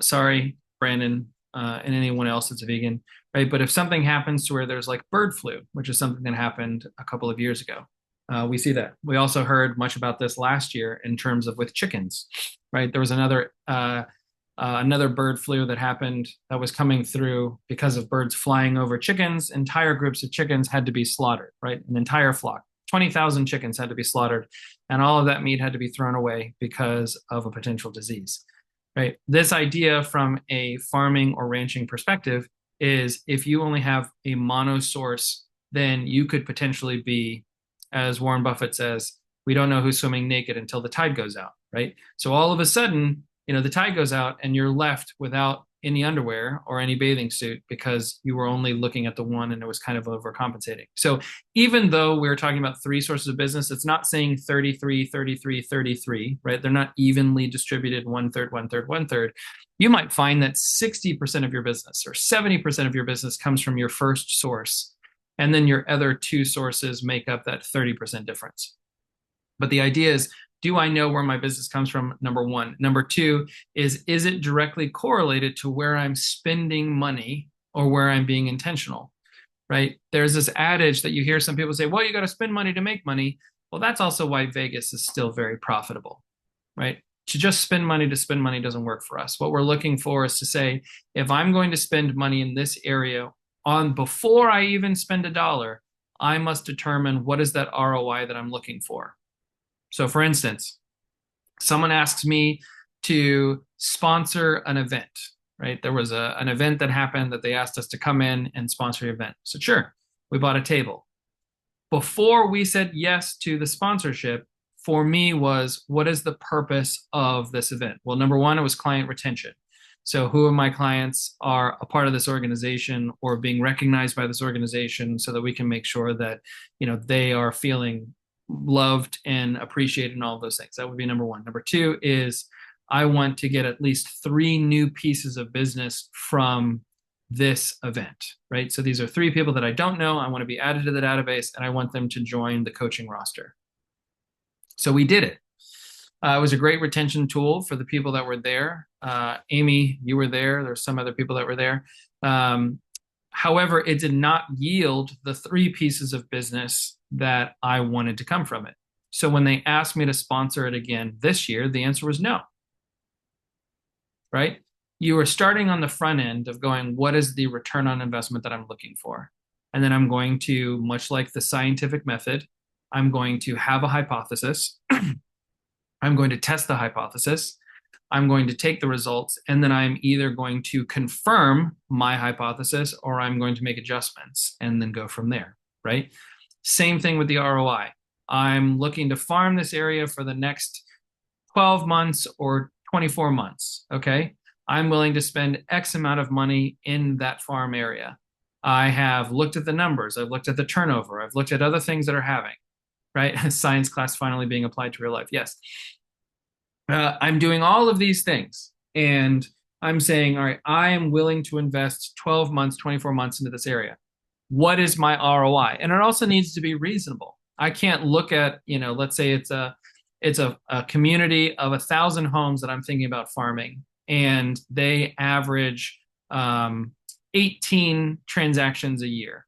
I can't possibly think that for me to say my return on investment needs to be 7 of those, right? I want 50% market share in a farm that I've never worked in before. There's no math to support that at all.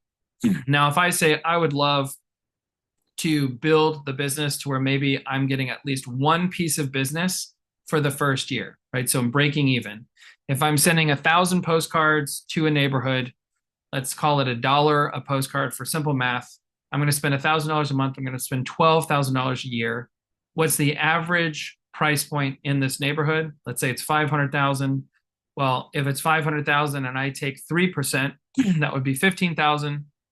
So in that first year, I want to take 1 listing where I would gross the 15,000, and then I would be breaking even, essentially, right? After taxes and the expenses for the postcards, it basically breaks even.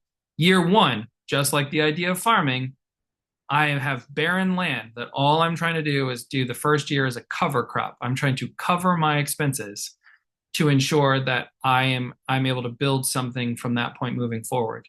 Maybe year 2, I'm starting to build a set of a return on investment where I'm wanting to grab closer to, say, 10% or 15% of the market share, right? Okay, well, 10% of 15 homes is what?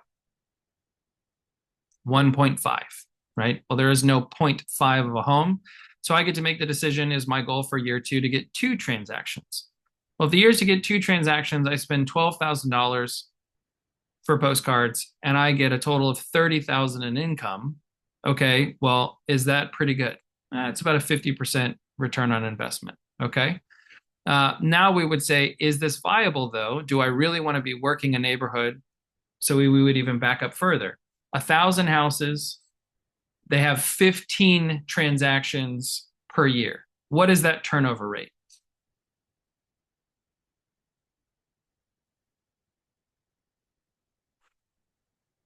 What is 15 of 1,000? Pull out your $1,000 calculator. Take 15 divided by 1,000. Math, yep. There's always math in one of my classes, you know that.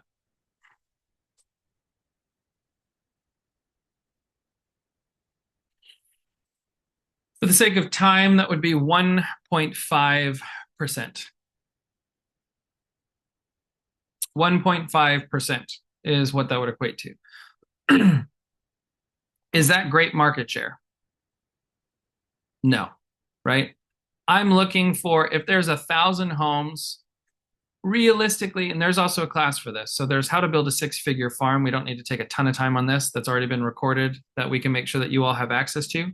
But typically, if we were to say, for 1,000 homes, even conservatively, a 5% turnover rate, right? A 5% turnover rate would mean something like 50 homes per year would be selling in that neighborhood. Well, now all of a sudden, if we're talking about, all right, 50 homes a year, and I'm going to set a goal that I want 20% market share. Realistically, I think a 20% market share is wonderful. 20% market share means that you get one in every 5 listings, right? So out of every 5, you get one of them. So if I get 20% of 50, what's 20% of 50?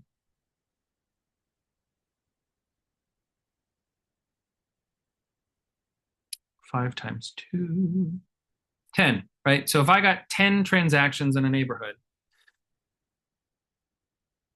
that would be the goal. The goal is 10 transactions in a neighborhood. If there's an average of 50 homes that sell every single year, again, average sales price of 500,000 for simple math, 3% commission, that's 15,000. 15,000 times 10 is $150,000 of gross income for that farm. Again, same 1,000 houses, same budget of $1 a door. If you gave me $12,000 and I gave you back $150,000, is that a good investment? Everyone say yes. Yes, right? That's what we mean by building an ROI. But a realistic ROI is also to say, do I think that I'm going to get 20% market share in the first year? The answer is no. Do I think I'm going to get 10% market share within the first 3 years? Potentially. So 5 transactions, right? 5 times 15 is 75,000, right? So that 15,000 of income times 5 homes would be 75,000. Again, to spend $12,000 to get that 75,000 is absolutely worth it. Before your eyes start to gloss over, running our numbers is also the idea of realizing, like, what is the highest, most profitable way that you can get business? It's probably going to come from your sphere. These are people who already know you, like you, and trust you. So the fact that these people already know you, like you, and trust you, and are going to refer you business, unlike, say, an agent-to-agent referral that might have a referral fee associated with it, the fact that I was able to get that piece of business from my sphere, they're like, oh, my sister is looking to open a business, and I'd love for you to help her. Great, I'd love to do that. There was no cost associated with that. Maybe we would talk about retention, right? What can we do to incentivize that person who referred us their sister so that we can make sure that they continue to do that, right? We want to reward the behavior. But again, maybe that piece of business is $15,000. If I spent $100 on a gift or doing something thoughtful or whatever it might look like, again, that investment is absolutely worth the return on investment. So the reason why we need to know the sources of our business and then the correlation of how much we've spent on that business, right? Let's say that I had 6 deals so far this year that came from my sphere. And I've been sending them postcards, and we've done an event, and I do Facebook ads and all these things. And so out of those 6 pieces of business, I've spent about $3,000 on my sphere so far for the first half of the year. And those 6 transactions have generated $100,000 in revenue. Again, if you were to give me $3,000 and I was to give you back $100,000, is that a good investment? Yes or yes? Yes, right? You can't have accountability without accounting. And so the idea here, you don't need an abacus, you got a $1,000 calculator, is to be using this and sourcing, all right, this person, where did they come from, right? And I know that we've had this conversation, someone that's on here, they got an online lead. Wonderful. What website did they find you? I don't know. Okay, well, let's figure that out, because maybe that could be directly correlated to Facebook ads that you're running. Or maybe that could look like I might throw an extra $50 or $200 or whatever to be deemed a premium account. So I'm one of the first ones on this website. Like, if they are getting site visits here and they are turning into leads, then that might be an area where, again, holding my money accountable, $250 there might be more valuable than, say, another area. I might be able to turn the knobs down on certain aspects of where this is. Okay. So understanding the path of money, always a reminder about the path of money, is that money, once we actually receive it, so we receive money in 2 aspects. We receive it in human capital and we receive it in capital assets. Human capital is the money that you make from the work that you physically exert, right? Capital assets is the money that you make from your money. So either way, whether you are making money off of your money, could be rental income, could be stock dividends, could be an investment in a company that's paying you out as a shareholder, right? That would be capital assets. Obviously, your personal money would be the work that you're doing for your business, physical work, then you're getting that money back, right? However we get the money, then that money is going to flow like a river. It's going to flow in one of four areas. And those areas are going to be either you're going to spend that money, you're going to invest that money, you're going to donate that money, or you're going to save that money, right? Most of us practice spending more than anything else, right? Actually, all of us spend more than anything else. It's the habit that we do because of day-to-day interaction, and also for the fact that, we are so focused on being really good at one thing as opposed to lots of little things, that means that everyone has to be an expert in one area, right? I no longer grow my own food. I no longer cut my own wood. I no longer am my own electrician. I no longer do all those things. So I need an electrician. I need a plumber. I need a carpenter. I need a farmer. I need a grocer. I need someone to do all these things, right? So I'm going to spend more than anything else. After that, if there's money left over, then we have the conversation about how much of that is going to be invested, donated, or saved. Most of us spend and then go, well, whatever's left over, then we'll make the decision. The idea here is that we want to ideally look at, and especially for those of you that, excuse me, that function on from a commission based or a commission check to commission check basis, is to start to get into the habit of saying that each commission check is a pie. And before you eat any piece of the pie, you go ahead and you pre-slice it. So all right, I want 10% to be saved, 10% to 15% to go towards taxes. I want 40% to go to the general operating percentage, and then the rest of it's going to be either money that I spend for myself or money that we donate, whatever it might look like. Right? The idea is that instead of going, I'm going to give you a slice, you a slice, you a slice, and then whatever's left over, the crumbs are what's going to be left for me.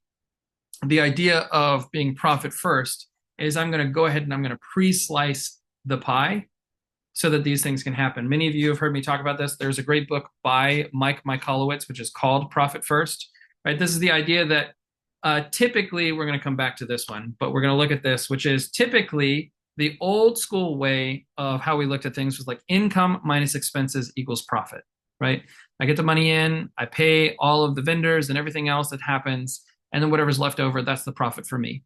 But if we lead with profit, right, which is to say, all right, out of every check, I want a profit margin of 35%.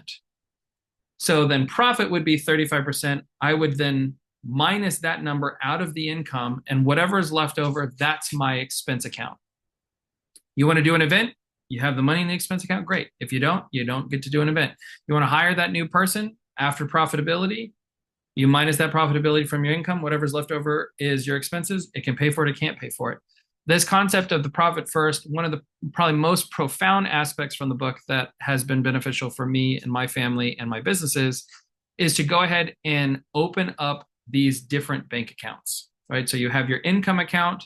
There's no debit card attached to it. There's nothing attached to it. This is where all of the checks go into one income account. At the end of the year, I can pull that last statement and I can see all of the money that was income because it all went into the one account, right? Then there's a tax account. Then there is a profit account. Then there's an operating expense account, right? And then if I have commissions or whatever else there might be, because some businesses look a little different, we can talk about this during your one-on-one. But the thing is that every time that new check comes in, that $15,000 check, 10% of that, $1,500 automatically goes into the profit account, right? The 15% automatically goes into the tax account. So that $22,000 or the $2,200 automatically goes into that account. The idea here is that you already pre-slice it. So you're not spending someone else's money, right? Not thinking that it's yours to spend or like you might be able to do things later. At a glance, in a moment, I can see how much is in a tax account, how much is in the operating account, how much is in the profitability account. Right? I'm able to function from this place because I've pre-sliced these pieces of pie already out from the beginning, right? Which is why you need a budget. I know that they're not sexy. I know that there's nothing fun about them. I know that some people think that having a budget is restrictive. It's not restrictive. It is you pre-planning for current you, future you, other goals that you have, because in the absence of a long-term goal, that long-term vision, right? Much like Stephen wanting to do the Great Loop, or maybe you want to be financially independent, or maybe you just don't want to work forever, right? If that is the goal, it's not going to be the accumulation of, you're not going to randomly stumble into saving. You're not going to randomly stumble into investing. It's going to be something that is done with intention, right? So the reason for the budget is also to then go, well, what are some of the things that I'm spending money on that I just would never spend that much money normally, right? If I was consciously looking at, between Paramount Plus and Disney Plus and Netflix and Prime and all these things, I'm spending $300 a month on that, which I would never spend that for cable. And we've not used Paramount in 2 years. Well, then these are the things, again, going back to the death by a thousand cuts. It's not, I have to eliminate this major thing, and that's the only thing that's going to happen, and all the other stuff, right? As much as I don't love Dave Ramsey's approach when he says things and he calls someone like latte breath, and it's like, and you see all the millennials that are like, the reason why we're in debt is not because of a $5 latte. I understand that, but that's also $10,000 over the course of the year. And if you're willing to get lazy of like not even making your coffee at home because you want that $5 or $6 Starbucks latte, what are some of the other areas where you are just paying for convenience? And that convenience cost is literally the gap between your income and expenses, which could have been your money to save. It could have been your money to invest. But instead, you're like, I'm just not going to cook tonight. So we're going to spend $30 on Chinese as opposed to the $6 that it probably would have been for me to make a meal at home, right? This doesn't just happen. We talk about this often. As a people, generally, we know how to pinch a penny because we have to, not because we want to, right? Doug and I have tried to gamify this. And one of the things that we did this past month was, most importantly, because the food around here where we live is not great, meaning like the restaurants and things are not wonderful. There's a couple places, especially like cultural places, right? Indian food, Thai food, that like we're just not going to be able to do at home. But to go to a restaurant and have like a nice dinner that's going to be $50 a plate, let's say, and to feel like it's subpar, and to feel like the main protein is not great or whatever, and then to be able to come home. So that's one of those things where it's like a $50 plate, let's say, of a filet and two sides at a restaurant. Going to Costco, we've done this at home where we go, all right, we're going to keep the receipt from Costco. That price included six pieces of steak, whatever, right? Take one. If that thing was $40 divided by 6, that's your price per steak, right? So we have, as a way of gamifying, looking at some of our dinners and saying, what is the cost per meal per person, right? Some of you are already like, woo. But when I tell you that like that same $50 meal costs less than $14 at home, now you go, well, what is the difference? Now that I know the difference between those two things because of laziness or convenience, what can I do with the $36 difference? Well, let's just go ahead and put that into the investment account. That's $36 that wouldn't have been there. Or we put that into the savings account. The idea is by taking my new awareness, what do I do with it? Don't wait to the end of the year to have awareness. Don't wait until tax season to have awareness. Don't wait until business planning in December to have awareness. In the moment of awareness, what do I do with that to make a conscious and intentional decision moving forward, right? And that's exactly what we want to be focusing on throughout all of this, is the idea that wealth is built in the gap between income and expenses, right? So if understanding my income, I can increase my income, but just increasing my income is not going to make me wealthy. Just lowering my expenses in and of itself might make life significantly easier, but in and of itself is not going to make me wealthy. The wealth is built in the gap between the income and expenses. It is also the same thing of saying like my happiness, my peace is built in the gap between the activities that I am committed to and the time that I have available. The energy that I'm expending and the energy that I have, right? That gap between them is going to talk about my fulfillment. It's going to talk about my mindfulness. It's going to talk about my wealth, right? Again, the etymology of the words, wealth rooted in the Old English well, which actually was talking about when we talk about health, wealth, and happiness, all of those words actually are rooted in the same well, W-E-L-E, of Old English, right? So wealth is not just talking about from a financial perspective. Wealth is to have an overabundance in terms of health, wealth, and happiness, right? So just from the financial perspective, we can say wealth is built in the gap between income and expenses. But it really is the idea of like between my capacity and what I am putting out. That is the wealth, health, and happiness that I'm going to have for myself. Okay. Business planning without accountability is just escapism, right? This is a big one as well. So just as the last quote, which I think is pretty good if I do say so myself, I think this one is also great, right? There's a ton of people who love to do this. You spent 2 hours with me. You get to tell your spouse, partner, significant other. You can go on Facebook and be like, I was just a part of this really wonderful business planning. And then nothing happens to it. You like take this piece of paper and you fold it over, or you put it on your desk and it just collects dust, or you've got this really beautiful notebook that you never touch, right? Business planning without accountability is just escapism. You escaped for the last 2 hours, and then you're going to go right back into whatever shit you were doing. So the idea is that what happens after this, please take some time for yourself. You can then carry it, of course, into our one-on-one coaching, but please take some time for yourself and build a plan around some of these things. If you looked at your 7 circles of life and there are some areas that you scored yourself low, set intentions about what you want to do that would cause that number to go up. If you don't know your sources of business, or if you don't know your expenses, set a time this week to be able to go back and look at that information so that you can make an informed decision moving forward. Okay? That's it. So let's go ahead and talk about ahas for a moment. We've got a couple of minutes. I want to be mindful of our time. We got about 5 minutes left. So just, some things that are takeaways, some things that you want to implement. Let's go ahead and talk about those now.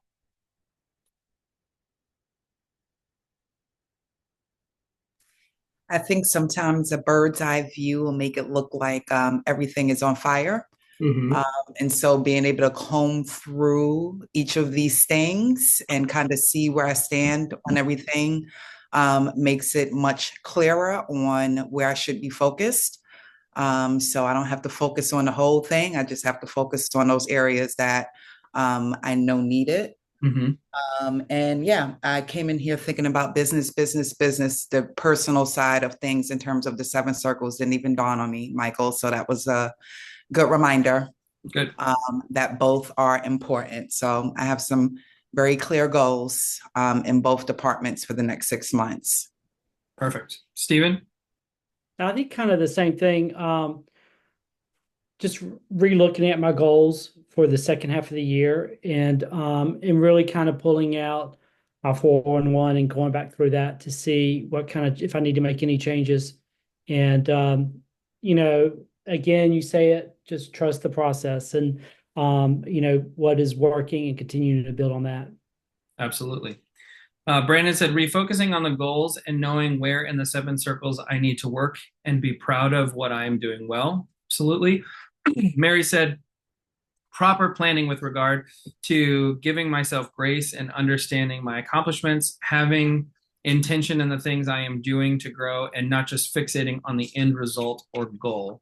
Don't be on autopilot was another thing for her. Absolutely. Aaron, I saw you came off of mute. Yeah, most definitely. This was great, Michael. Had a lot of great takeaways. I love to think like a farmer in regards to the plant, nurture, and harvest, and just stopping and reflecting on the hard day's work and still celebrate or find gratitude, even if we're not actually reaping the harvest just at that particular point, because it takes time to nurture and grow. You dropped a lot of good bars in everything, and I also love the lead with profit. And just deciphering what my profit margin is, and do I have the money in the expenses account, and then just that whole breakdown of that. So everything was really good. Thank you so much. You're very welcome. Let's see. Only one I've not heard from. Lainey, anything from you before we wrap up today? Maybe not. Okay.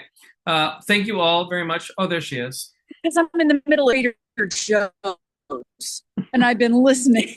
Okay. The whole time. Good. So, but I got a lot out of it. I got a lot of 7 circles. I got out of all of it. And then again, you reintroduced the breaking up of the commission checks. And that's my next 6 months. That's what I need to do, is to get that totally situated, because it's a hot mess, Harriet. Absolutely. We can do that. But thank you for this. I needed this. Wonderful. All right, everybody. I hope you have a wonderful afternoon. If you need anything, let me know. Please make sure that you take some time with this information so that we can build an action plan around it and put it into our one-on-one coaching. If anybody needs anything beforehand, please let me know. If not, have a wonderful afternoon, and I will see you soon. Bye, everybody. Thanks, Michael.